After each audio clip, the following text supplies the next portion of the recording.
ఆంధ్రప్రదేశ్ రాజకీయాల్లో ప్రధాన అంశంగా ఉన్న పోలవరం ప్రాజెక్టు ఇంకా పూర్తి కాలేదు. ప్రభుత్వాలు మారుతున్నా ప్రాజెక్టు మాత్రం పూర్తి కాకపోవడంతో మరోసారి సీఎం చంద్రబాబు నాయుడు మరోసారి పోలవరం ప్రాజెక్టు ప్రాంతాన్ని సందర్శించారు. ఎన్నికల్లో ప్రధాన అస్త్రంగా మారిన పోలవరం ప్రాజెక్టు పూర్తిపై సీఎం చంద్రబాబు పట్టుదలతో ఉన్నట్లు తెలుస్తోంది. అధికారంలోకి వచ్చాక ప్రాజెక్టు ప్రాంతాన్ని పరిశీలించడం ఇది రెండోసారి. త్వరలో నిర్మించనున్న పోలవరం ప్రాజెక్టు కొత్త డయాఫ్రమ్ వాల్ నిర్మాణ పనులను సీఎం చంద్రబాబు పరిశీలించనున్నారు. ఆ విజువల్స్ ఇప్పుడు చూద్దాం. చూస్తూనే ఉండండి STD న్యూస్.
ఇప్పుడు డయాఫామ్ వాలే కాకుండా వైబ్రో కాంపాక్షన్ కానీ శాండ్ ఫిల్లింగ్ కానీ what is the additional cost?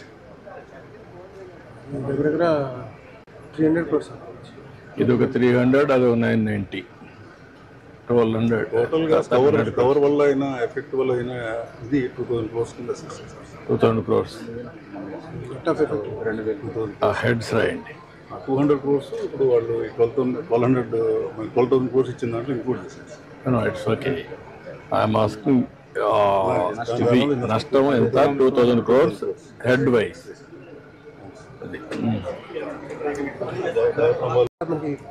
Why you are going one area clay, one area sand? What is the reason? ఇక్కడ ఏమైందంటే సార్, అప్పుడు ఫస్ట్ లో ఇదంతా క్లే సార్, మన ఫ్లడ్ వచ్చినప్పుడు ఏమైందంటే ఆ క్లేస్ కవర్ అయిపోయి శాండ్ చేరింది సార్. దాన్ని ఇప్పుడు రిమూవ్ చేసి అలా చేయాలి. ఆ శాండ్ చేరేటప్పుడు కింద క్లే ఉన్నది, కింద క్లే ఉండి ఈ శాండ్ లో మనం వైబ్రో కాంపాక్షన్ చేస్తే క్లేలోకి వెళ్తుంది. దానివల్ల ఎఫికసీ ప్రాబ్లం వస్తుందని దానికి ఓడోమీటర్. ఇది ఒరిజినల్ గా clay land, original clay land, అది శాండ్ ల్యాండ్.